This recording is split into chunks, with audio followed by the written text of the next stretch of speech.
You're great. You're great. You're great. You're great. You're Hey, great. Derek. Are we gonna have nicknames for each other each episode? You're I think great. we should. You're great.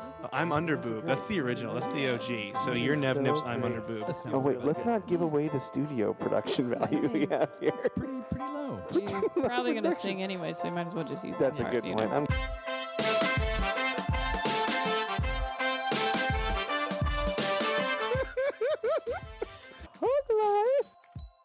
You're great. You're great. You're great. You're great. You're great. You were You're- like waiting for it. You're like, aren't you going to say something? Are you gonna fucking say something? You're great. You are great. Thank you. You gotta take it slow sometimes and really say it aloud. It means more than, you Mhm.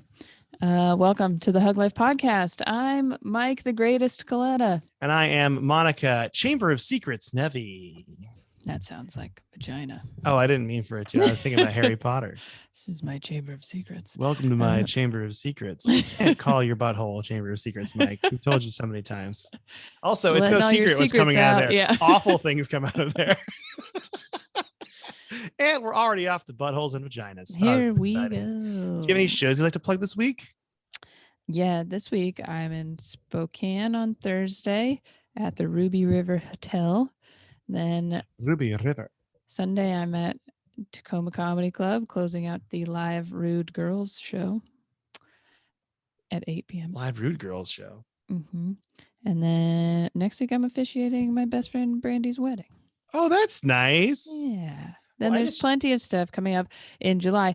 MonicaNevy.com. You guys know what's up. But most importantly, we're bringing back this super secret show. So July 2nd is our first one back. Mike and I will be coming back from a show and we'll be there and involved. And it's $7. It's less than 10. How cheap is that? And you can get tickets now, which we've actually already sold quite a few. So, and I'm not just saying that with We really did. potential still limited capacity or not, the smartest thing would be to get them now. Yeah. Well, the only shows I have coming up are private shows. Ooh, look at Ooh. me with my privates. You can't say that. It's doing privates. I'm doing privates. Just enlisted men in the army. But yeah, so I actually, the shows I have are private gigs, and then I have some stuff in July also. So we'll do that when we get closer. Yeah. But do you have any wait, nope, we're not there yet. We're going to do this. You can go actually rate, review, subscribe to us if you want to on Apple Podcasts. We really appreciate it. You can tell your friends about us. You can just, subscribe wherever you listen, because that helps out a lot too. You can also go to MonicaNevy.com or the new huglifepodcast.com page. And the Amazon banners are there. If you click on those and then shop as you normally do, we get a little kickback. It's a good way to support the show, because you're going to buy shit on Amazon anyway. You might as well go through our link. That's how I feel. Yeah, no, I agree. We get a little kickback. That's nice. You can follow us on Instagram at Hug Life Podcast. You could also, you have adorable animal photos there. Yes, of course. This is important. Obviously, we got to take a step back for that. But you could also go to Hug Life Podcast on Patreon. So it's patreon.com/huglifepodcast and donate $1 a month, and you get an extra episode for that. And I will eventually do Zumba when we're all allowed to be around each other again. And then last, you could support our dear friend Danny Dodge at Studio Dodge on Instagram if you want to look at her art. And if you want to purchase some of our art, you can go to studiododge.com and buy that stuff. Yeah, bye. Yeah. It's pretty cool. It's weird. I redesigned the Hug Life website, and now I'm redesigning it from scratch right now. That's not out yet. Well, he's a fancy guy. He's an educated person. I'm an educated. I was before, but I still act like an idiot. Don't worry, everybody. Well, I mean, in whatever computer stuff, I don't know. In nerd shit. More than me, obviously, but yeah. But that's the plugs. So for you, do you have any lexical embraces? I think I actually have two. I wrote down one, but I'm thinking of a second one right now. I have one that I've thought of. I did think about this prior. Okay. Mine is people who make you feel comfortable, even though it's the first time you've met or you've talked to them. Not in a weird way, that's a really but good like, one. just like relaxed, sometimes people are on like a, I don't know, on edge or doing too much. I don't know. That's a really good one. I like that. And I have met people like that in my life, and it makes me feel way better. I think that I don't know if it's a tactic or I've heard that, I think it's a Hamilton thing, not the musical, but the actual person. I think it's called the Hamilton concept, where the first time you meet somebody, you ask them for a favor, which I know sounds crazy, but if you're just like, oh, could I borrow this? Like, then they see you as someone that you would do something out of the ordinary for, they'd be like, oh, I believe I've talked about it on here before.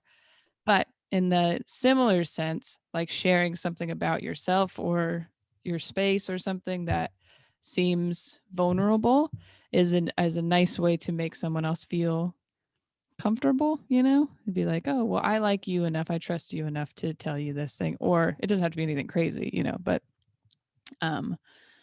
yeah, I just recorded my other podcast, Dumb Pitches, with Beth Stelling, and she was like, we talked for like 20 minutes afterwards, and she like showed me her office, and like, during Emmy season, they like send those boxes of stuff, like so like they get like people to vote for you.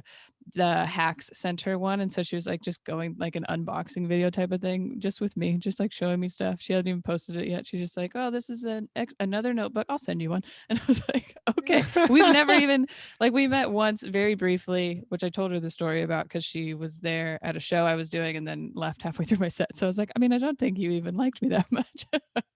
But that she's made me feel very comfortable, even though I was pretty nervous to have her on, So it was just like, just being nice to people from the get-go. I don't know. That's it. And that's also something you should aspire to, I think, to be that yeah, person. Definitely. I feel like I was like, I hope I make other people feel comfortable. I hope so too. I think about that. I hope I make them feel comfortable in not a way that weirds them out. Because you can have someone that's like too nice and you're like, this is weird.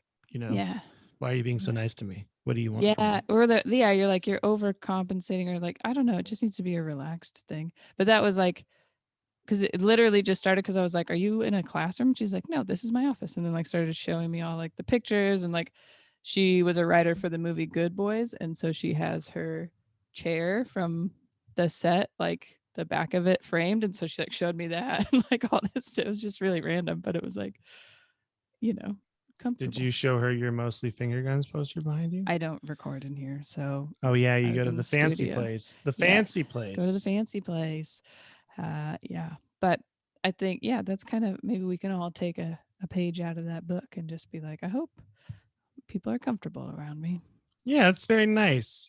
So mine are very different. One, sunny day, windy roads. I like driving on windy roads on sunny days. Specifically on sunny days. It feels nice. It feels like summer. It feels nice.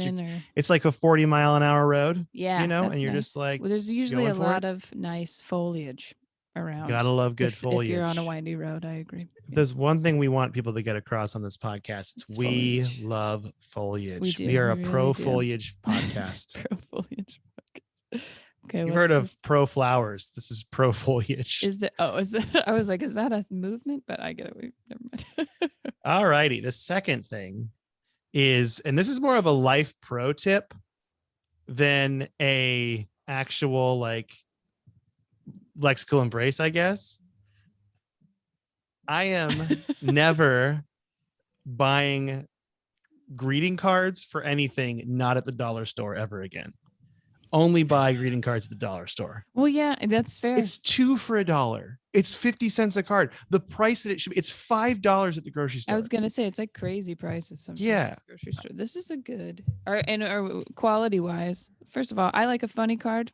Me too. And they have them there. Put me in a pigeonhole, whatever. But I like a funny card, and I feel like you're gonna find funnier, if not weirder, cards at the dollar store. My brother's Father's Day card, because he's just now a dad, right? I got him a Father's Day card. It is a picture of a hot dog, and it says, "I don't mean to be frank." Already won because my brother's name is Frank. Boom, but inside of it, it says, "We need more dads like you." Right? That's perfect. It's a dumb pun. That's classic for a father's name. It's got his name in it, and it's got a picture of a cartoon guy hot dog, which is perfect. Yes. He loves all those things. And I went in, I saw that it just checked all the boxes, and I got one for my dad too. That's funny about him wearing tights. It's fun. Yeah, you're saving money too. Yeah. 50 cents. and you show you care, because you know what? I can't afford to get them a present, but I can afford to get you a 50-cent card. So Perfect timing too, because it's this weekend, right? So it yeah. is this weekend. What are you getting, Ron? What are you getting, Ron? Do you get Ron something? You know what? I can say this out loud now because it didn't work out, so I'm a little upset about it. But we'll probably just hang out. I got him. So his birthday is the 6th of June, so it's not that long ago. And he asked me. Well, I saw him the weekend before that. He sent me a picture of him trying to smoke out of my pipe, which is really small. And he was like, I want a new pipe for my birthday that's bigger than this and not broken. Because I had gotten him one before and then my mom broke it. Apparently. Oh, Pam, what a narc. I know. And then so I was like, well, I have something for you. And I brought him a pre-roll the next day. And then for his birthday, I did get him a new pipe that was bigger. And then so it was like, I just got him stuff, obviously all weed based. But there's this thing called Field to Table, which is you can eat on the Seahawks field. And I know the people who run it, and they were going to do a Father's Day brunch. And I was like, oh, I'll take him to that because it's like fancy, but you get to eat on the Seahawks field. Like he would love that. But then they decided not to do the brunch thing. So I'm like, do I tell him I was going to do something cool, or do we just I think you just play it off cool. hang out? Like Yeah. you just hang out. Well, because I had to talk to my mom about it because I wanted to know if she wanted to go because, you know, she's got some dietary restrictions and just how many people we needed a table for kind of thing. But it doesn't seem like they made it to the Sunday brunch. So Katie and I have can't do been that. meaning to go to a fancy brunch, like a expensive brunch, like Anthony's Do or you guys something. watch any? Oh, go to Salty's if you like. Salty's, I think, was the one that she was the- talking about. oh yeah, it's good. I went with my brother once. It's like $80. But it's like this is it's- a year thing. It's fucking crazy though. Like it's okay. So like think brunch, breakfast, lunch style stuff. I mean, like what's it when they slice the beef? Anyways, prime rib. I don't know. Yeah, prime rib. Yeah, that type of stuff. Then all the seafood you can think of: crab legs, oysters, clams, salmon, like all the seafood stuff too, all in one. Like that's all one brunch. And they also have breakfast stuff too, right? So Well, it's that's like, what I mean by yeah, the it's brunch crazy. stuff, like just eggs, potatoes, any Pancakes, normal, normal waffles. French toast, all of that. Y'all stuff. want a crab waffle? They also got a bunch of desserts too. Like it's amazing, and especially for the seafood part because that's pretty crazy. Does that $80 include booze or no? Mm-mm.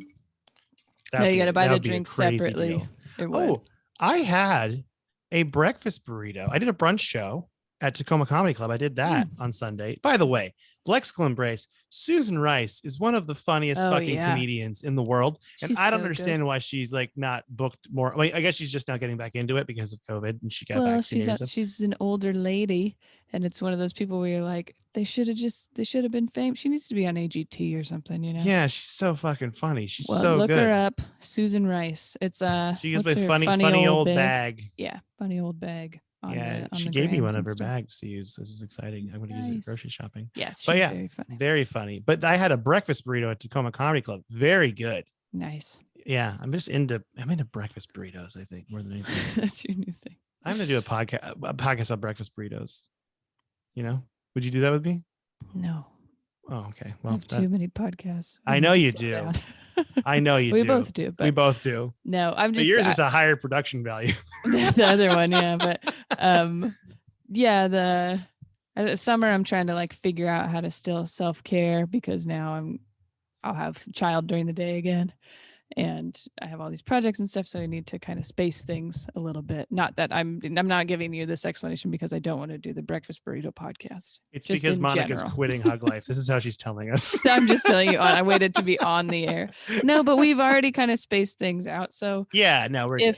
first of all, we have 1 million episodes. So if we don't get to an episode like last week, There's you so have many. one to listen to. Don't worry. Yeah, you have so many to listen to. Yeah, And it's okay. And also this way we do it, we don't hate ourselves, which is Yeah. good because Well, when before you were with- going to school too, like we just both deserve some self-care time also. And that's positivity and self-care is what this podcast is about. And I think that the Hug Bugs understand that. And so maybe we space them out. That's okay. That's We're still fine. here. Don't worry. Did you want my diet update? It's not keto. I'm just counting calories now. Oh, nice. What's your Yeah. count at? I gotta get 1,700 a day. Okay. That's Yeah. pretty low. I set the high actually. score a lot. It's not good. I am Do losing you weight. have It's like just an very app or slow. I something? have the My Fitness Tracker one, the one that Okay. like a lot of people use. Yeah, I like use it that. because there's a bunch of foods that I are like I can scan barcodes if I need to, and also I can just like search something if I need to. But I'm liking it. It also integrates with the steps that are built into your iPhone, Oh, and it nice. adds calories Puts them together. as you step. Great.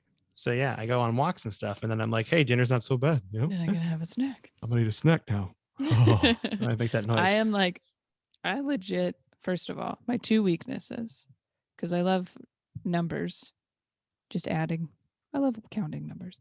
The Fitbit, I actually pay for the premium Fitbit thing now, where it like gives me more. That's a Fitbit that looks like an Apple Watch. I know it's a Fitbit Versa, so it is. It does kind of look like an Apple Watch, but there's a newer one too. I don't know, but I can like swim with it on and stuff. So it's basically the same as an Apple Watch. But it like I have a stress management thing on it now, where I can like, and there was like a COVID symptoms thing too, where it could, if you like turned it on properly, then it could tell you based on your heart rate, like you might be getting sick. Which is cool. But yeah, I have a stress management thing, which is basically like it takes my heart rate responsiveness, how calm you actually are in your sleep, and then, your exertion balance and stuff like that, and gives you like a score each day for your stress management. And it's like, it's just another thing that I'm like, whoa. You're like, all right. I love it though. Okay. So the Fitbit itself is one of my, I guess, weaknesses, and a rewards program. Any sort of rewards program. Monica airline miles. loves a royalty I program. love it. A loyalty program. Yes, a loyalty program. I really Remember the do. Wingdome one? Yes. God, that was great. You love it too. See? Mm-hmm. No, I love, anything I can get. I just joined the Hilton's Honors one. Like, it's a problem, but I love it. She's into it. Okay, listen up. So, yes, I have some good news stories. Okay. Do you want to intro me in per usual? Because I think that's the best way to do it. So yeah, go ahead. I'm ready. Okay. Hey guys, good news. Veteran donates 36 acres of land to build retreat for homeless vets struggling with addiction. It's called it's a retreat. It's called Jeff's Camp. And yeah, I mean, that's pretty much the story, but it's kind of nice that they're setting aside some land to help veterans. So that's great. That's absolutely great. And I think it's bordering the New Jersey Pinelands Nationwide Reserve. Can I tell a story real quick? I mean, this is our maybe podcast. I did. Did I tell the homeless tent thing last time? Somebody had asked me why how homeless people got tents. Mm-hmm. Did I tell you this last time? I don't remember, but I also have a bad memory. So tell it again. Who cares? Okay, I'll tell you again. Why not? I was driving in Portland, and one of the comics. I mean, there's a lot of homeless people in Portland. There's a lot of homeless people in any bigger city, and they have tents. That's a normal thing. And he was like, "I just don't understand. How do they get tents?" And I was like, "Do you want me to tell you? Do you want me to tell you?" I was like, they still have families. Like, there's not, like, I got my cousin a tent or a sleeping bag or socks every year for Christmas. Like, every year. That just because they're homeless doesn't mean they don't have a family who either is worried about them or is feeling bad that it's gone differently than they wanted, or or trying to help them. Like, it's very common. The idea that a homeless person is just alone. That they have never, like, they were just born and put in a river or something. Like, that's not what happened. Born in a river. Yeah. And so I was like, oh no, I bought the tents. Like, even after my cousin was killed, at his memorial service, the tent that we bought him for Christmas, we gave to someone else. Like, we gave his Christmas presents, which was a sleeping bag and a tent, to another homeless person to have. So it's like, there's still people in, like, I don't know. I think so many people get caught up in like that's so sad that so many homeless people, a lot of them are veterans, blah, blah, blah. And it's like, there's still people who care about them, who are their family members, or who just are concerned about the fact that this is real, that are actually like either giving them things, providing space for them, trying to help. Like, you can actually do something, you don't just, they're not just alone. You don't need to see anybody as some just like obstacle for your own convenience. Or like, oh, they're on the sidewalk. Right. Ugh. All right. It's very good, Monica. I don't think you've told that story yet before. Okay. Actually. Yeah. Well, if you were wondering how homeless people get tents, it's me. Well, this next story is very different than our previous story. Okay. Mr. Trash Wheel is gobbling up millions of pounds of trash. Ooh. So we actually did a story on I was Mr. going to Trash say, Wheel. I feel like we've talked Mr. about Trash Wheel is a trash wheel that's in Baltimore.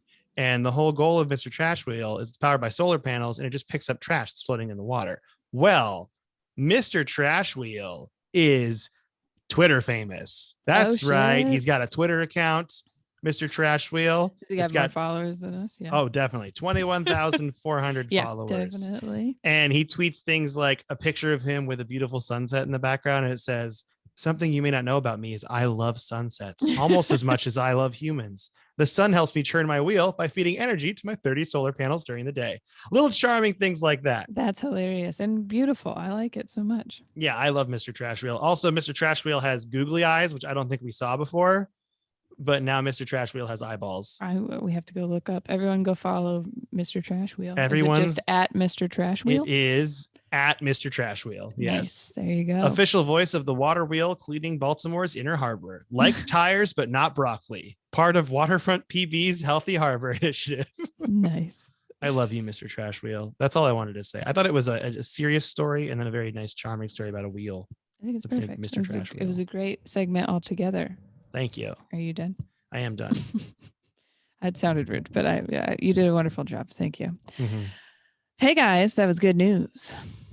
Yeah, you have a positive spin topic. I do have a positive spin topic, and it is, I don't know if we've done this before, and it's kind of general. It's not being chosen for something. And this could pertain this could pertain to a job. Okay. It could pertain to like an audition or as comics, like a show. And what reminded me of this is we have both been the people that have been chosen, for example, to open for someone. And we've also not been chosen to open for people. And that's very random. We all know, and also like job interviews, very random. Right. And or promotions or something. Like, yeah. That's pretty common. Yeah. Yeah. So I wanted a positive spin why it's okay not to be chosen. One, because I think it happens to everyone at some point in their life. Yeah, you know, absolutely. but also because it's hard to positive spin. And I think it's a challenge that we can handle. So we've been doing this for years. We got this. We're experts at this point. If only the world knew. Yeah. So the first thing I would say of why not being chosen for something is good or potentially could be good is to a lot. And this happens a lot in comedy where someone gets chosen for something and then you're like, and you don't mean this in a mean way. Well, sometimes you do, but they're not ready. Right. Comes to mind. And we've seen it a lot. I think that there's a thing where people don't believe that, but you can say that and then wait, what made you think of this?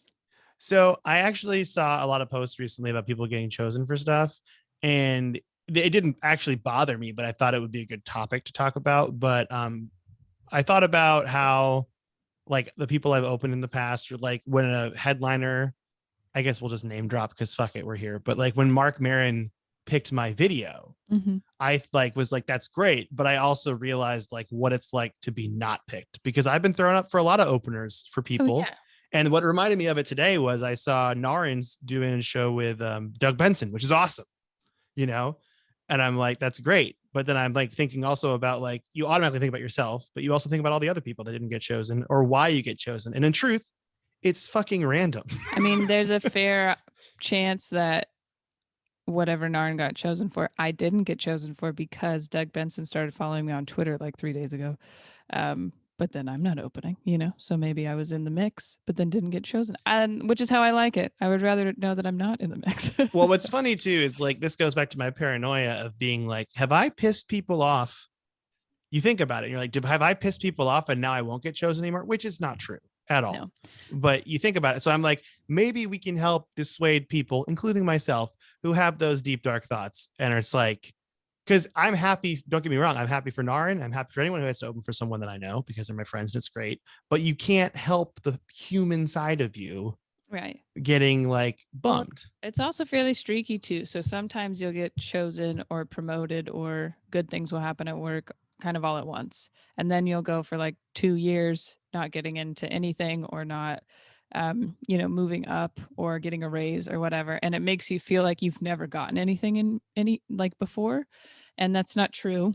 I think it's part of how it goes. And then also, like, you never know, and this is how I try to think of it, is like, because I didn't get this one, maybe it's leaving me open to be able to get Exactly. something better, Yeah, exactly. working in your favor still, Yeah, those types of things. it's true. And it's also just there's a couple like is the whole like maybe I'm not ready, like if I think like I got a lot of opportunities a year into comedy that I truthfully had no business being a part of. Yeah. And I, like where I You was did. like I'm kidding. I had don't like even know what they were. well, they were like, this was before you even started probably, but it was like I was doing like finals and competitions in Portland and I didn't have 15 minutes. And it's like because I was high energy. Yeah. And I was way too soon. And it was like didn't make sense. And I think about how that's like a thing that people you don't think about it, but in a way it's good. It might be a good thing that you don't get something because you might not be ready. And then when you do get chosen, you are ready. Yeah. And I do it's feel good. like now I feel prepared to be picked for anything because I have the time and stuff. Oh yeah. But it's like even some of the stuff we did do, it's like I should have maybe waited. Like I think about the competitions and stuff because now Me I too. can never, I just got asked to do it again and I said maybe. But then I booked more stuff during that time and was like, no, I'm already making more money in that month than I would win. Is Sick even happening this year? Yeah, John and I talked about it the other day and he said, oh yeah, of course. And I was like, that's surprising, but okay. But yeah, he's booking weird like Olympia and Longview and stuff right now. So maybe it's just going to be random venues. Anyways. You're actually just going to do it that. in Pioneer Square to end. Just in the square. Outside. Yeah. Outside in November. Yeah. Why not? Yeah. So that's one. Yeah. Sorry. No, it's hard. This is a hard one. And also it's definitely one of those ones where I'm 100% picking it because it's like my own mental bullshit, but I'm sure other people go through it too.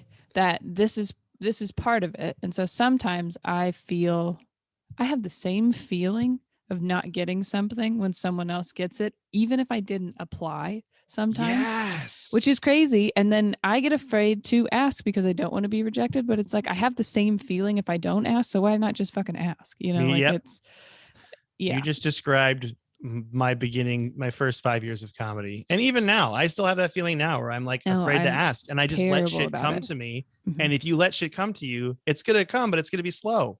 Well, it's crazy. I don't know. I've been trying to be better about it, but I like legitimately have to focus on just asking and sending emails and asking again and doing these things and I'm really not good at it. I'm just not good at it. And me too. I have to like make myself do it, which is fine. I'm sure everybody, no matter where you work or what you do, at some point you're like, I just got to make myself do something that's uncomfortable. You do it anyways, but you actually just like you rolled right into the next thing I was going to say though, for positive, which is that it's going to light a fire in your ass essentially and drive you more. Like it's actually the rejection you can use that in a positive way. And I think you should. Like, I think a lot of times, and I've been plenty guilty of this, of just letting it get me down and being like, okay, well, I'm just going to keep doing my thing or not, whatever. But it shouldn't do that. It should just assume they're wrong. Blame the audience 100% of the time. And thank you. That was the third thing on my list. I'm just kidding. Assume they're wrong and apply for the next thing anyways. Apply for the better thing anyways. Write something better anyways. Just, I don't know. We put a lot, they say we're not supposed to care what other people think about us, but that is legitimately what getting a promotion or getting into a festival or getting a job or whatever, like it is based on what somebody thinks of you. So we put so much on it. So if they don't give you the job or they don't give you the part or they don't, whatever it is, they're wrong. Yeah. You don't need to tell them that, but just assume that they're wrong. Yeah. And like, it's so funny to me how like you do things, like I did things years ago that I still think about now that I'm like, is that making it so that person hates me? Because I want to get into stuff that they are not gatekeeping, but they run or they're which like is a weird, part of. but It's a then, weird feeling. okay, so also, all right, so with the drama of the last couple weeks, I think there's maybe What's the drama of the last couple of weeks? Did I miss fuck, something? this is gonna be such a stretch. Jeff Singer got fired. I don't know if you heard. Oh, he did get fired. I missed that well, part. sorry, he resigned. Excuse me. I was following the Twitter stuff early on, but I didn't know Yeah. something happened. No, he resigned the next day. Which, if you don't know, because everybody's been saying his name anyways, he was the booker for New Faces for Just for Laughs, which is like the biggest festival for comedians that there are.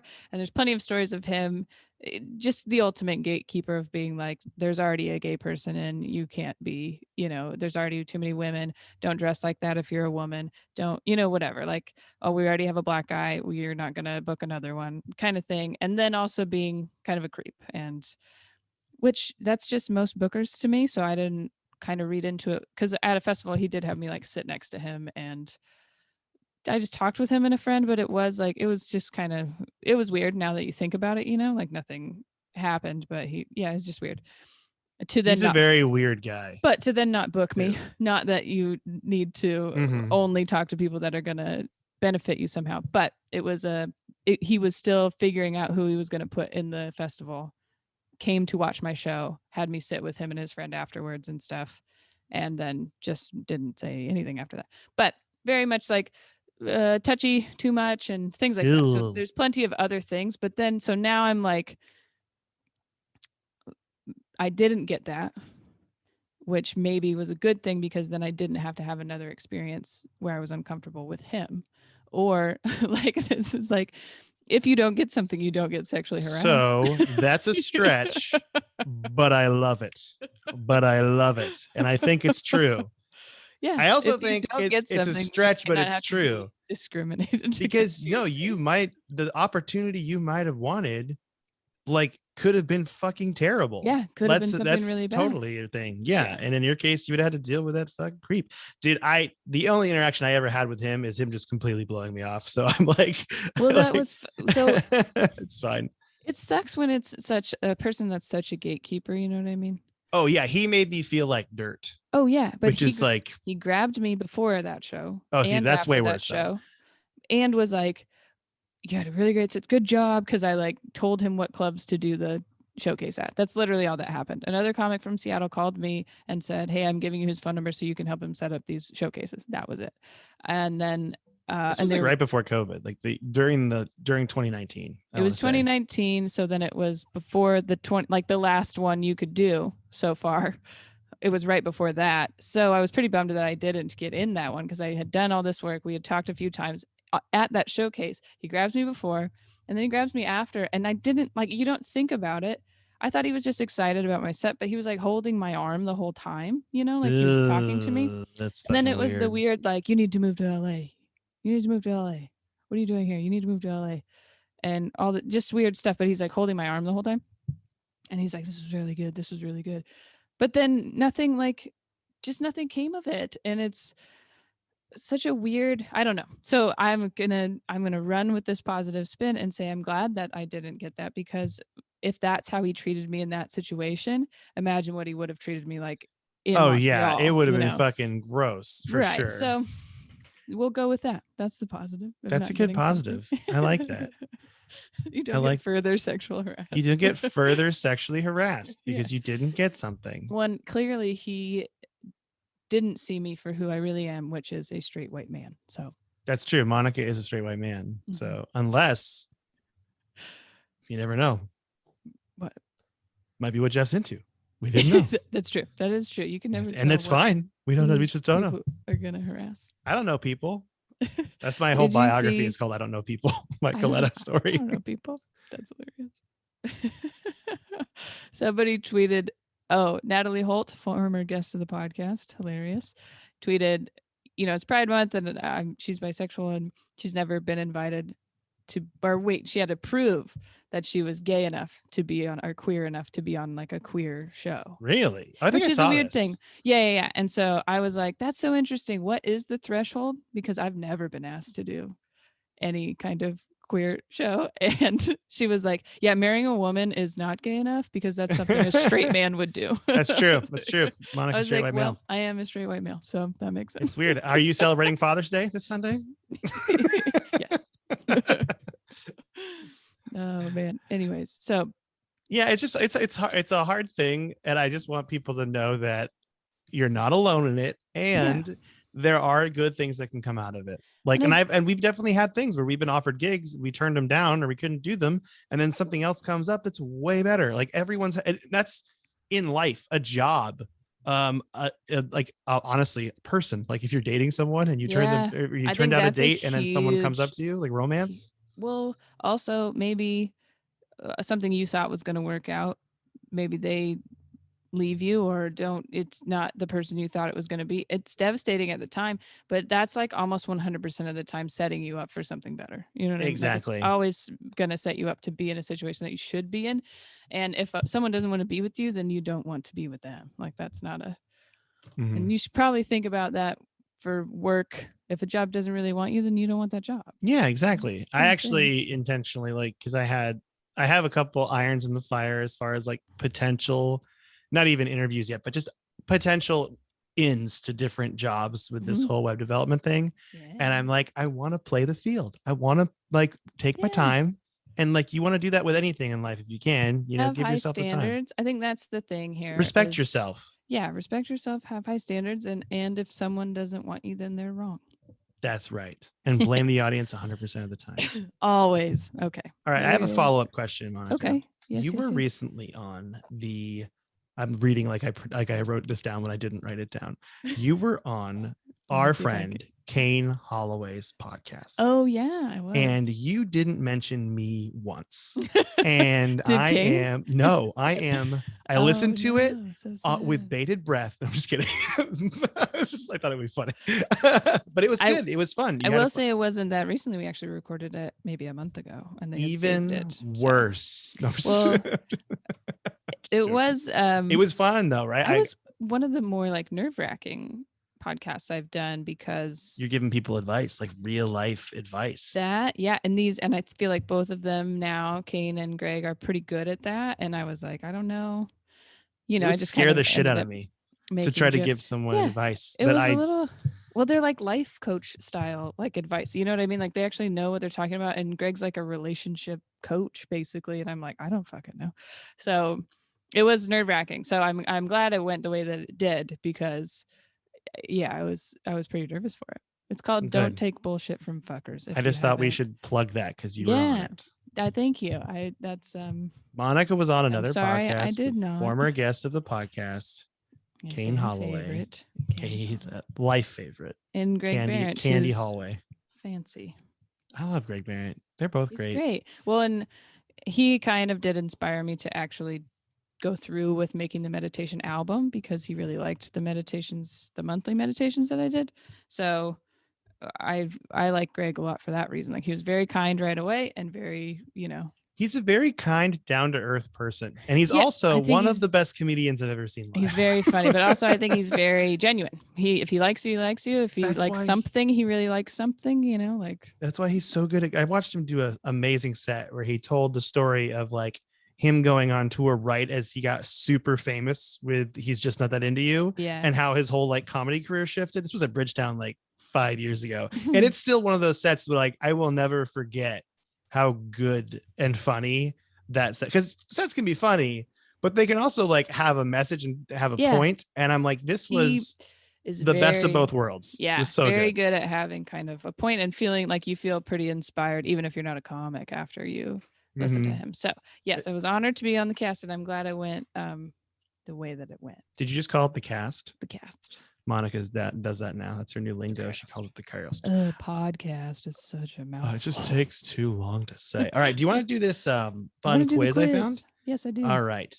This quiz will reveal which Schitt's Creek character you are most like based on. Surprised we haven't done one of these. Your money opinions. Well, I just finished the show, so nice. I finally finished it, so I could do it. Oh, good. Okay. First question. Talk about it. Which of these are you most likely to spend money on? New, gorgeous additions to your wardrobe, items for a business idea, a fun night out with friends, luxury skincare items, An experience or activity for you and your partner and friends, coffee, or nothing comes to mind. I have 2 of these. Okay. I would spend money on. And it's either an experience or activity for you and your partner and friends or coffee. Oh, because I'm between an item for a business idea, because I do spend a lot of money on my businesses, or an experience or a fun night out. I'm gonna go with a fun night out with friends because I tend to just spend the most money on alcohol. Okay, I'm going to do an experience or activity for you and your partner and friends because I forgot what it's like to spend that much money on alcohol. I will at some point do it again. It's just been so long. Right, but it's just I think it's more common for me in general. So, second question. What are your thoughts on budgeting? I've never felt I needed a budget, but can see how it would be useful. Keeping an eye on my cash flow is a good idea. I don't plan on budgeting. What's a budget? Budgeting helps me be aware of my family expenses so we can save for our goals. I don't spend a ton of money, so I don't think I need a budget. Or I know what budgeting is and haven't tried it, but I'm always open to new things. I'm going to go budgeting helps me be aware of my family's expenses so we can save for our goals, because literally we have like 3 accounts. We put like a little bit in this for a house and a little bit of this for this, and this is where rent goes. And it's actually, we're both fairly obsessed with budgeting. I'm becoming more obsessed with it, but I'm going to go with keeping an eye on my cash flow is a good idea. Yeah. If you won $10,000 today, what would you do with it? Buy myself something nice, use some of it to buy something I really need, take myself on a vacation, save some of it and spend the rest, save most of it because it could come in handy one day, donate most of it, or I wouldn't even know where to begin. I'm going to say, and in general, this is how I feel. I think in the last year it's changed for most people, but this is how I felt before. I would say save most of it because it could come in handy. But I always have now, at least I always have enough in my savings for, not that I like didn't before, it was just hard for me to keep it in there because I was very poor, but for another month's worth of everything so that if something goes crazy, I have a month to figure it out. I've become a fan of saving like parts of the checks and like throwing them and then the other part. So I'm going to do save some of it and spend the rest. I'm a big fan of that. Yeah. Which of these best describes your money management style? The luxury lover, the practical and strategic spender, the splurger, the emotional spender, the modest buyer, the bargain shopper, or the minimalist? I'm going to go with the modest buyer. That's a good one because I don't know if I'm quite a bargain shopper, but I do love a good deal. I do like to shop, but I'm going to try to say practical and strategic because when I want something, I try to find the best deal. Okay, that's good. Yeah. All right. What's one thing you can do to improve your money management? Rent expensive outfits I'll only wear once instead of buying them. Follow my monthly spending plan more closely. Give myself no spend days to save money. Make a plan to start paying down credit card debt. Cut out unnecessary expenses to invest my money, or build my business to increase my income. There's 2 of them there. There's 2 of them there for me, I think. I mean, I feel like what I'm focused on is building the business, but yeah. I've done the no spend days thing recently, and I've just started paying down my credit card debt. And really, it's my loan again. Yeah, right. I'm going to do the loan and credit card debt thing then. Okay. Yeah, I'm going to build my business because I like that idea that it's like, what could I improve it? It's like, make more money. Yeah, right. Lastly, what are your overall thoughts about money? Money gives me influence. Money gives me power and freedom to reach my goals. Money gives me freedom to try new things and have new experiences. Money helps me buy things I want. Money helps me provide for my family and purchase fun things. Money is necessary to pay for basics like food and shelter, or money can change people, and I'm happy with a modest amount. I mean, my honest feelings about money are it finally makes me feel stable, So I think maybe because the fun things, like I don't really care too much about, but it is nice. I guess if you have enough money to buy fun things, then you also have enough to. Yeah, you're stable. So I'm going to say provide for my family and purchase fun things. I'm going to say try new things and have new experiences. Freedom. Ooh, who did you get? I got a different one than the first time I did. I got Jocelyn. I got Jocelyn the first time. Okay, read yours. Yeah, I got Jocelyn shit. You have a pretty responsible handle on your money, and your habits have certainly been paying off for you. You bargain shop, but you also love hosting dinners and planning events. You splurge on things you love from time to time, but you also make sure you can contribute to your family's needs. It's all about balance, and you definitely seem like you've nailed it. I mean, that's pretty accurate as far as me financially is. Nice. Okay. I got David Rose. Oh, shit. The world of money management might be kind of new to you, and that's okay. You're learning new things and making really great, impactful changes. You might have been a little detached from your spending habits, often to the point where you aren't aware of how much you were spending on your credit card or how much your favorite luxury items really cost. But looking to your loved ones for responsible advice and giving yourself grace while you learn more can really pay off for you. Nice. Nice. That's Fun pretty good. quiz. Nice. Fun quiz. All right. Well, I guess the charity this week we're going to say is to volunteer for something because that's important. Or take. I think you. I think actually you should- answered it with the tent thing. Oh, sure. Buy a homeless person a tent. Yeah. You know, Yeah, you can do that. Or if you have an old tent or sleeping bag, you can donate it to shelters and stuff. that's true. Yeah, sure. That's good. Or just, be confident enough in yourself that if you don't get something, they were wrong. That's right. Just be fine with yourself. Okay. Assume they're wrong, I think might be the Blame the title of audience this. 100% of rhyme. Assume they're wrong. That's good to Assume me. they're wrong. Yeah. All right. Well, is there anything you want to say to the listener before we go? I love you so much.